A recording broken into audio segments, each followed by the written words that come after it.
Okay.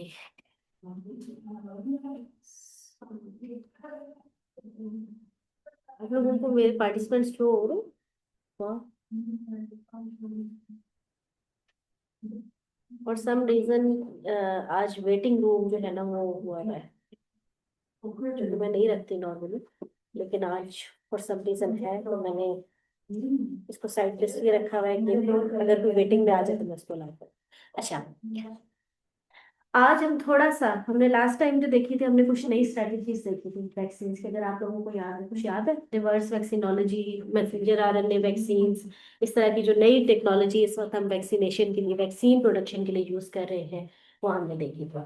अच्छा, vaccine production जो है ये भी हम पहले डिस्कस कर चुके हैं एक दफा, अगर आपको याद हो कि किस तरीके से एग्स से रिलेटेड कुछ याद है, हमने किया था कि एग्स यूज करते हैं, सेललेस सेल्स यूज करते हैं, एमडीके सेल्स यूज करते हैं। ठीक है, तो आज ना हम थोड़ा सा उससे आगे चलेंगे। आज जो चीज है, अगर यहाँ पे आपको कोई वेटिंग में नजर आए तो मुझे बता। ठीक है, आज हम थोड़ा सा उससे आगे चलेंगे और हम बेसिक जो हमारे पास एक चीज है, फर्मेंटर्स या बायोरिएक्टर्स जिन्हें हम कहते हैं, वो हम देखेंगे कि उनको किस तरीके से यूटिलाइज किया जाता है वैक्सीन प्रोडक्शन में। ठीक है, फर्मेंटेशन थोड़ा बहुत कॉन्सेप्ट है आप लोगों को? फर्मेंटेशन होती है रेस्पायरेशन, हम सांस लेते हैं, जब ऑक्सीजन अवेलेबल नहीं होती तो क्या होता है? फर्मेंटेशन का प्रोसेस होता है। ठीक है, जो हमारे माइक्रो ऑर्गेनिजम्स हैं वो फर्मेंटेशन करते हैं। ठीक है, एक प्रोडक्ट को लेते हैं, एक रॉ प्रोडक्ट को लेते हैं और एक और प्रोडक्ट में कन्वर्ट कर देते हैं। कभी घर में पिज्जा बनाया हो ना, तो यीस्ट यूज होती है, क्या होता है? फर्मेंटेशन होती है। ठीक है, तो वो क्या करते हैं, उसको ऑक्सीजन प्रोड्यूस होती है और बबल्स बनते हैं, गैस प्रोडक्शन होती है। ठीक है, हाँ, साइज इंक्रीज हो जाता है। साइज इंक्रीज होता है क्योंकि उसके अंदर पोर्स से बन जाते हैं, स्पंज टाइप हो जाता है। ठीक है, और वो होता है गैस प्रोडक्शन की वजह से। तो फर्मेंटेशन का जो प्रोसेस है ना, उसमें हम कुछ न्यूट्रिएंट्स लेते हैं। ठीक है, आपका कोई भी माइक्रो ऑर्गेनिज्म होता है जो उन्हें यूज करता है और एक प्रोडक्ट देता है। ठीक है, उसको कन्वर्ट कर देता है। इन केस ऑफ वैक्सीन हम कह सकते हैं कि हमें एक अच्छी ग्रोथ चाहिए। हम जब कह रहे हैं कि हमने एंटीजन प्रोड्यूस करवाना है, तो एंटीजन के लिए हमें क्या चाहिए? एक अच्छी सेल रेप्लिकेशन चाहिए। या एंटीजन प्रोड्यूस कर रहा है तो वो क्या कर रहा है? As a product use produce कर रहा है, तो वो अच्छी प्रोडक्ट अच्छी अमाउंट में हमें मिले। तो क्या होना चाहिए? एफिशिएंट होना चाहिए, एनर्जी एफिशिएंट होना चाहिए प्रोसेस। तो फर्मेंटेशन और बायोरिएक्टर्स, फर्मेंटर्स और बायोरिएक्टर्स बहुत इंपॉर्टेंट है इन द वैक्सीन प्रोडक्शन। आपको मैं बताती हूँ कौन से स्टेप पे हम इन्हें यूज करते हैं। वैक्सीन प्रोडक्शन को अगर जनरली देखा जाए तो सबसे पहले हमारे पास क्या चीज आती है? बेटा ऊपर लिखा हुआ है। पहले आपको पता हो ना स्ट्रेन कौन सी लेनी है। ठीक है, कौन सी स्ट्रेन से हमने स्टार्ट करना है? पहले हमें पता ही नहीं, हम मुंह उठा के ऐसी वैक्सीन प्रोड्यूस करने लग जाएंगे, नहीं, हमें पता होना चाहिए हमने स्ट्रेन कौन सी लेनी है। ठीक है, अब हमने क्या करना है? उस स्ट्रेन को ग्रो करना है। ठीक है, ग्रो करने के बाद आइसोलेट करना है, प्योरीफाई करना है उस स्ट्रेन को, और फिर फाइनली उसको इनएक्टिवेट करके फॉर्मुलेशन ऑफ वैक्सीन करनी है। ठीक है, अब इस सारे प्रोसेस के अंदर आपका फर्मेंटर या बायोरिएक्टर कहाँ पे आता है? अच्छा, बेसिक लेबोरेटरी में हमें क्या चाहिए? एनर्जी तो हमें चाहिए, पानी भी हमें चाहिए। ठीक है, कैपिटल इक्विपमेंट के अंदर जो हमारे पास चीजें आती है, प्रोडक्शन ऑफ बैक्टीरियल वैक्सीन के लिए हमें ऑर्गेनिज्म चाहिए जो हमने प्रोड्यूस करना है। ठीक है, ग्रोथ मीडियम, न्यूट्रिएंट्स के बगैर कोई भी चीज ग्रो नहीं करती। फर्मेंटेशन इक्विपमेंट, ये है वो बायोरिएक्टर जो हमें चाहिए होगा। टेम्परेचर एंड पीएच कंट्रोल चाहिए। और फाइनली हम लाइफलाइजेशन करते हैं। लाइफलाइजेशन का प्रोसेस पता है क्या होता है? क्या होता है? फ्रीज कर देता है। ठीक है, क्रिस्टल बन जाते हैं। हम माइक्रो ऑर्गेनिज्म को कई दफा हमने ट्रांसपोर्ट करना होता है, जैसे एक लैब से दूसरी लैब में, तो रास्ते में कितने मसले हैं, कंटेमिनेट हो सकता है उसमें, उसकी डिस्टेबलाइज होने का खतरा है, उसकी डेथ का खतरा है, तो हम क्या करते हैं? थैंक यू बताने के लिए। कुछ लोग तो खुद ही चले जाते हैं इंटरनेट पे, उनका स्टेबल नहीं होता ना, भी गायब हो जाता है। तो होता क्या है? लाइफलाइजेशन जो हमारे पास एक प्रोसेस होता है। जैसे आपने कभी देखिए, ये एंटीबायोटिक भी हमारे पास आती है, पाउडर फॉर्म में आ रही होती है। ठीक है, हम प्योरीफाई कर लेते हैं, उसके अंदर कंप्लीट हम वाटर रिमूवल कर लेते हैं। ठीक है। वाटर रिमूवल करके हम पाउडर फॉर्म में लेते हैं और फिर उसको या क्रिस्टल फॉर्म में, हमारे पास जो बैक्टीरिया वगैरह ट्रांसपोर्ट करने के लिए क्या करते हैं, क्रिस्टल फॉर्म में यूज कर रहे होते हैं। और जब हमने फाइनली वैक्सीन यूज करनी होती है तो हम उसको दोबारा रिकॉन्स्टिट्यूट करते हैं विद वाटर और whatever solution we have to use, ठीक है। सॉल्वेंट जो भी हमने यूज करना है उसको हम यूज करते हैं।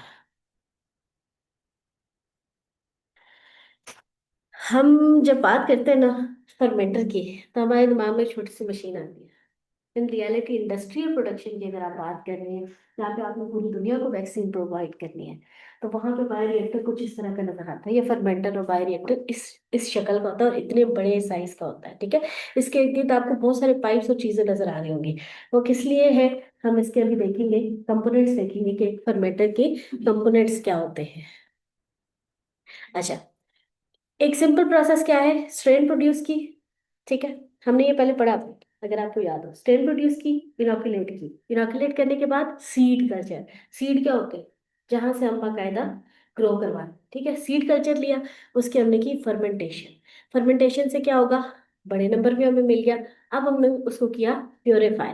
प्योरीफाई करने के बाद हम क्या करेंगे, फिल्ट्रेशन करेंगे उसकी, ठीक है, अल्ट्रा फिल्ट्रेशन। अल्ट्रा फिल्ट्रेशन के बाद हम क्या करेंगे, डाइल्यूएंट उसमें डालेंगे, ठीक है। फिर हम क्या करेंगे, उसको इनएक्टिवेट करने के बाद एडजुवेंट ऐड करेंगे। एडजुवेंट ऐड करने के बाद it has to be stable, तो स्टेबलाइजर ऐड किया जाएगा। स्टेबलाइजर के बाद प्रिजर्वेटिव ऐड किया जाएगा। फिर इसको वायर्स के अंदर फिलिंग की जाएगी, इंस्पेक्शन की जाएगी कि कोई पार्टिकल तो नहीं है, विजिबल पार्टिकल तो नहीं है, उसको देखा जाएगा।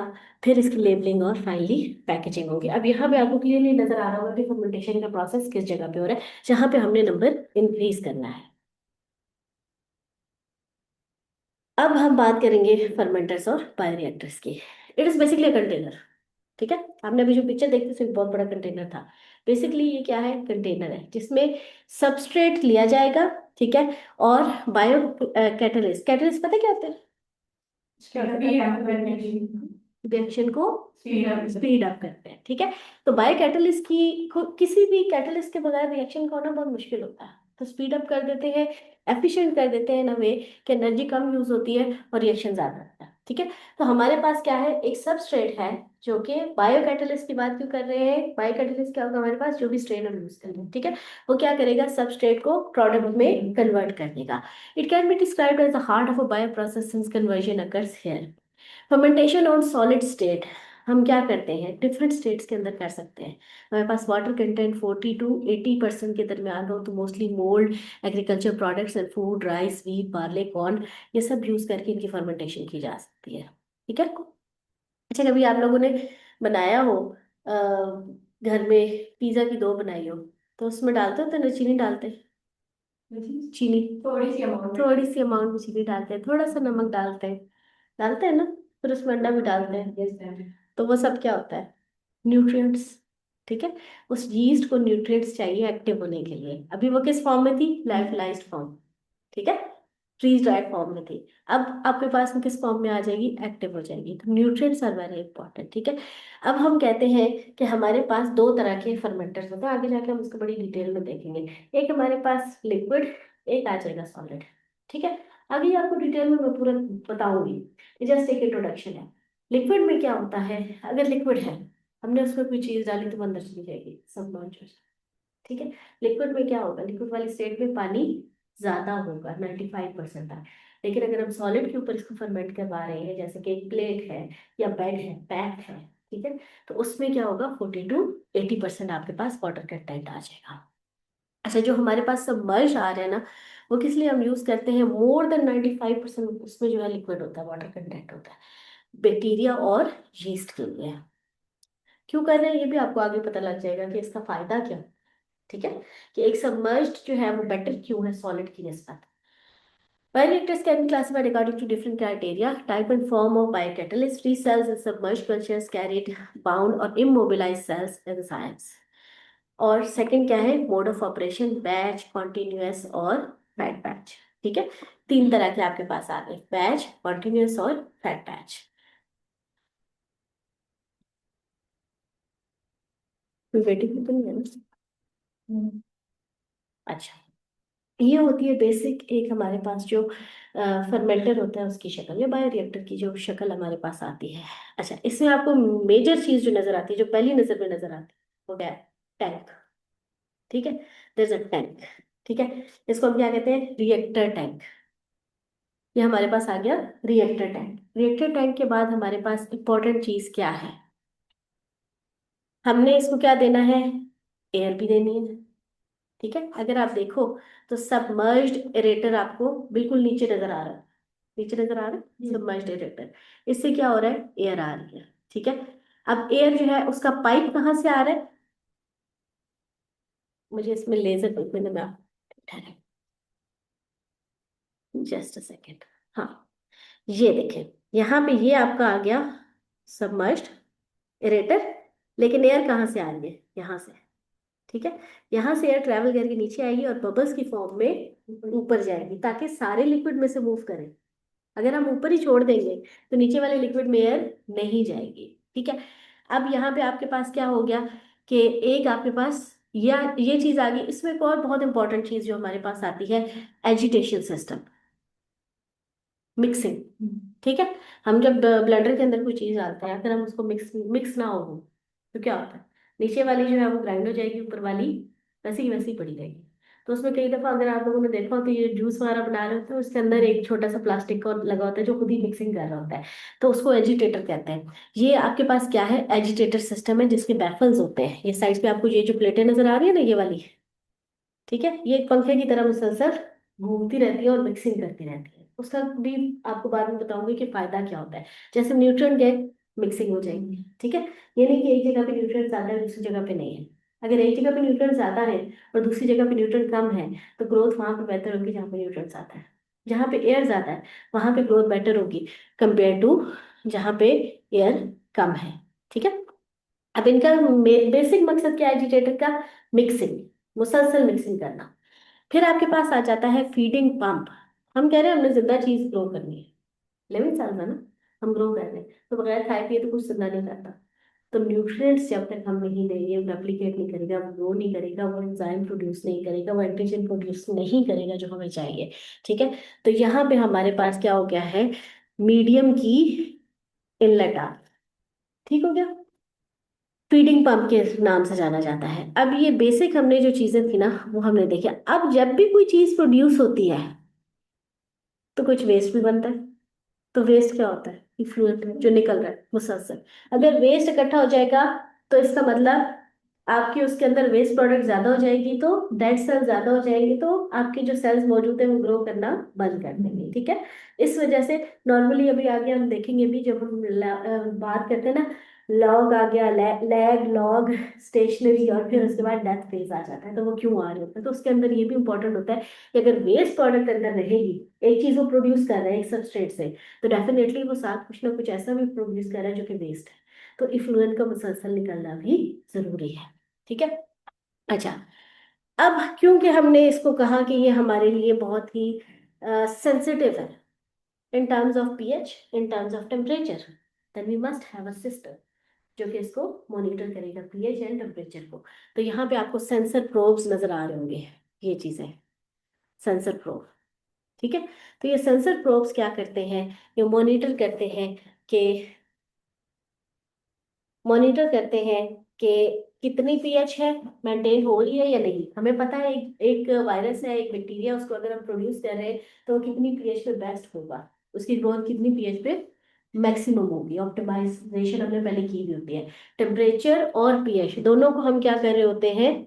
मॉनिटर कर रहे होते हैं मुसलसल। ठीक है, और अगर हमें करना हो तो हम मैनेज भी कर सकते हैं। ठीक है, यहाँ तक क्लियर हो गया। अच्छा, इसकी एक और चीज इंपॉर्टेंट है जो इसके बाहर आपको नजर आ रही होगी, थर्मल जैकेट।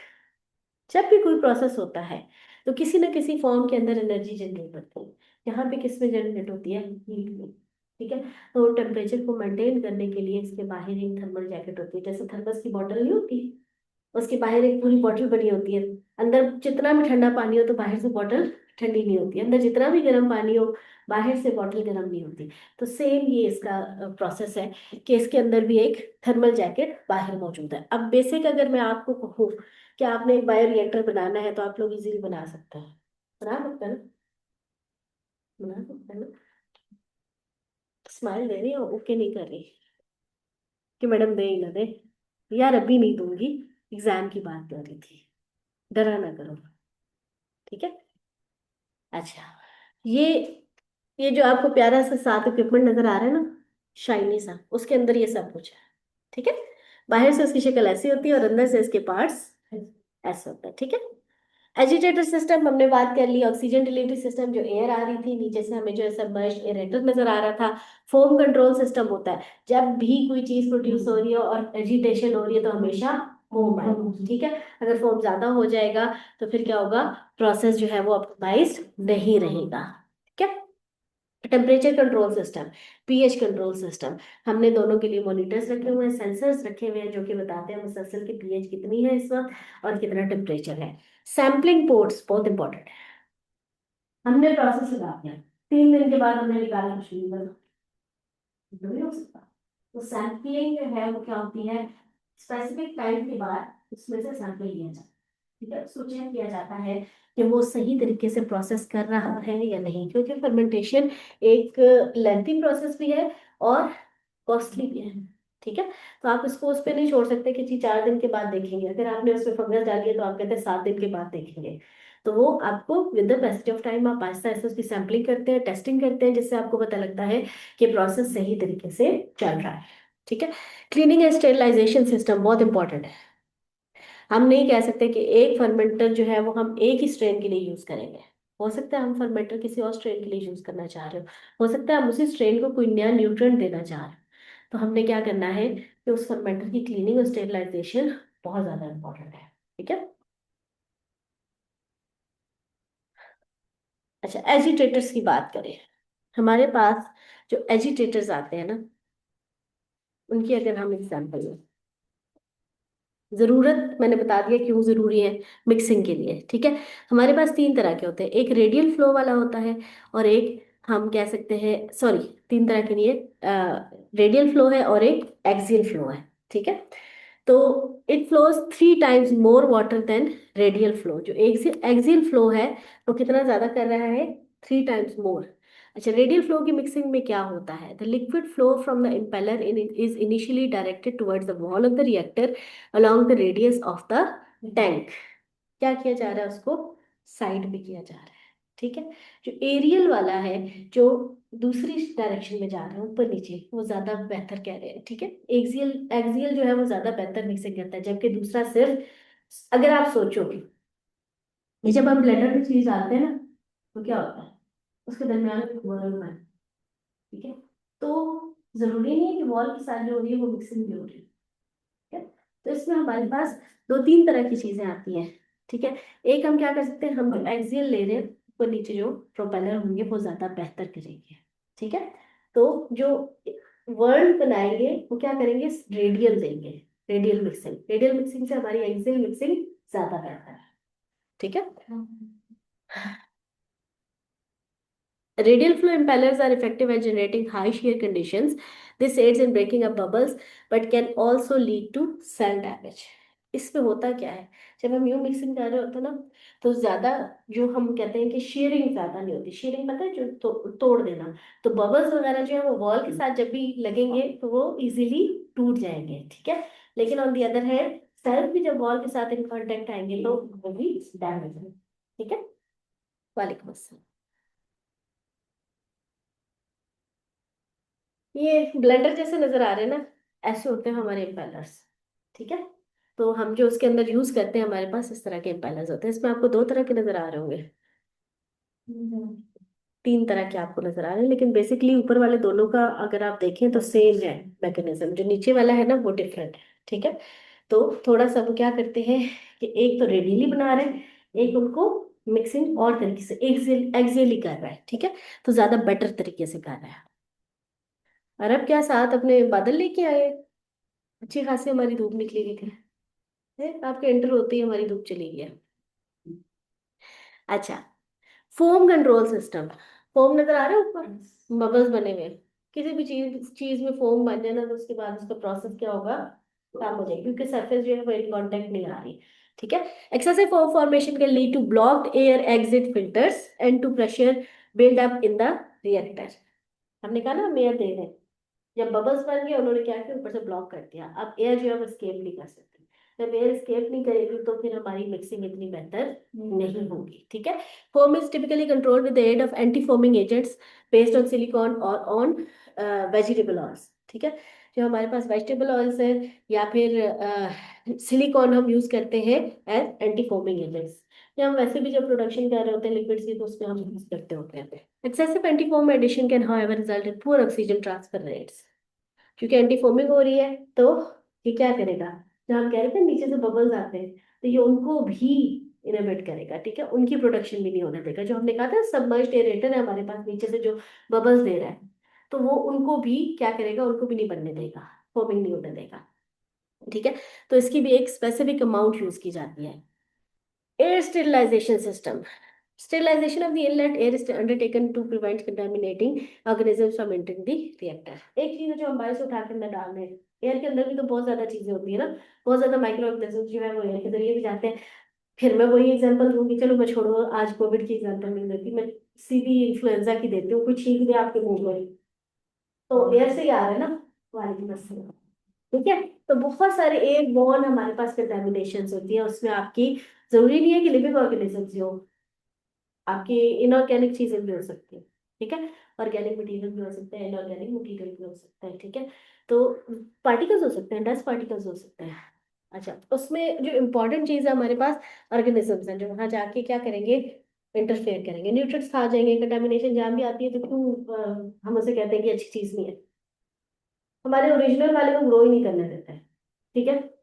या अगर वो ग्रो कर भी रहा है तो उस लेवल पे ग्रो नहीं कर रहा होता जिस पे हम प्रिडिक्ट कर रहे हैं। ठीक है। तो इसके लिए हम क्या करते हैं, हम एक स्टेरिलाइजर लगा देंगे, सिंपल फिल्टर होके एयर जाएगी। ठीक है। एयर फिल्टर होके जाती है, उसमें टेफ्लॉन मेम्ब्रेन होती है जिसकी वजह से कोई भी चीज या कंटेमिनेशन जो है वो पास ऑन नहीं हो सकती फर्मेंटर के अंदर। ठीक है। ऐसे नहीं करना कि हमने बाहर से पंखा लगाया, एग्जॉस्ट लगाया, एग्जॉस्ट उल्टा करके लगाया और आगे हमने एक पाइप लगाया और कहा ये लो एयर। ऐसे नहीं देनी है। ठीक है। फिर पता नहीं क्या का क्या प्रोड्यूस होगा, वैक्सीन तो प्रोड्यूस होगी या नहीं, लेकिन कुछ का कुछ प्रोड्यूस हो जाएगा। अच्छा, condenser. The exit air system consists of a condenser, which is a simple heat exchanger through which cool water is passed. Volatile materials and water vapor condense on the inner condenser surface. This minimizes the water evaporation and the loss of volatiles। जो हम बात कर रहे हैं, तो हमेशा क्या होगा, वेपर्स बनेंगे, लिक्विड भी है। तो जब वोलेटाइल चीजें हमारे पास कोई ऐसा केमिकल है जो कि वोलेटाइल हम अंदर यूज कर रहे हैं, ठीक है, तो हम नहीं चाहते कि वो स्केप करे हमारे फर्मेंटर से। अगर वो इतनी बड़ी अमाउंट में स्केप करेगा तो हमारी कॉस्ट बढ़ जाएगी। ठीक है। हमें उसकी सप्लाई ज्यादा करनी पड़ेगी।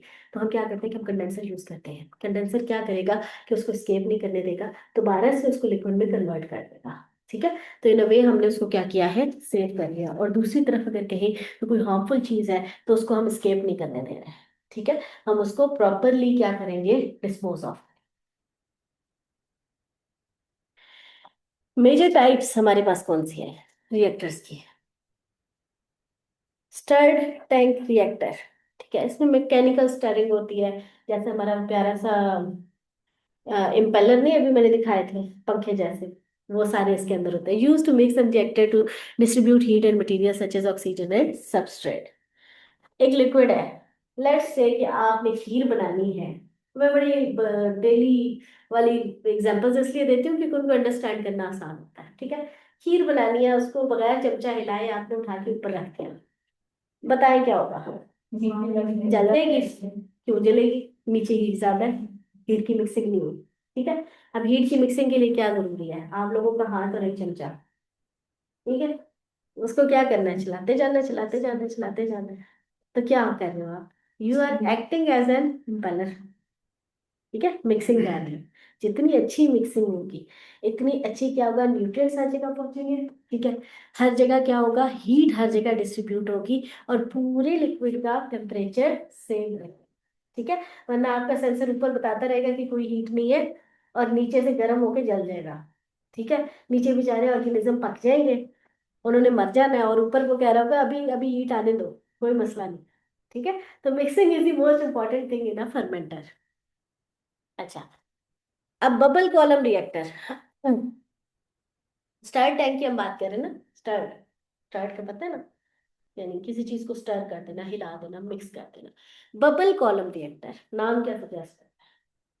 तो बबल्स प्रोड्यूस हो, ठीक है, बबल्स भी क्या करेंगे, मूव कर देंगे, मिक्सिंग। ठीक है, तो बबल्स भी क्या करते हैं, मिक्स करेंगे। इसमें हम सिर्फ क्या करेंगे, हमने अगर मिक्सिंग करनी है, ठीक है, तो हमारे लिए सबसे सिंपल चीज क्या होगी कि टॉल होना चाहिए हमारा रिएक्टर। और हम प्रेशर से जब नीचे से एयर देंगे तो बबल्स जैसे जैसे ऊपर मूव करेंगे क्या करेंगे, मिक्सिंग करते जाएंगे। ठीक है, तो लेकिन अगर हमने वाइडर लिया तो फिर हमें बहुत ज्यादा जगह पे देनी पड़ेगी। ठीक है, ऑन दी अदर हैंड अगर हम डॉलर यूज करेंगे तो जस्ट हमें एयर की क्या करनी होगी, स्पीड ज्यादा करनी होगी। ठीक है, तो यहाँ पे हम क्या करते हैं कि टॉल रिएक्टर्स यूज करते हैं, और जो बेसिक चीज जो उसको मिक्सिंग कर रही है that is air. Air lift reactors similar to bubble column reactors, but sorry, आज ये जो है ना, आइंदा ऐसा मैं नहीं करूंगी। आई विल बी केयरफुल कि मैं वेटिंग हटा के हमेशा मीटिंग रखूं, but differ by the fact that they contain a draft tube. The draft tube is typically an inner tube which improves circulation, oxygen transfer and equalizes shear forces in the reactor. इसके अंदर क्या होता है कि इसमें भी mechanism वही है, लेकिन इसके अंदर एक ट्यूब मौजूद है। हम आगे इसकी पिक्चर भी देखेंगे, सब कुछ देखेंगे, इसका एडवांटेजेस वगैरह, डिसएडवांटेजेस वगैरह, लेकिन अभी हम बेसिक जो मेन बात कर रहे हैं कि इसके अंदर एक और ट्यूब होती है। इसका फायदा क्या होता है कि मिक्सिंग बेहतर होती है। ठीक है, ऑक्सीजन ट्रांसफर बेहतर होती है और शेयर फोर्सेस जो है वो इक्वल रहती है। छोटी सी ब्रेक ना ले ले, काफी देर हो गई मैं बोल रही, वैसे भी इसका भी टाइम खत्म होने वाला होगा मीटिंग का। Let's take a short break और उसके बाद दोबारा हम, ठीक है।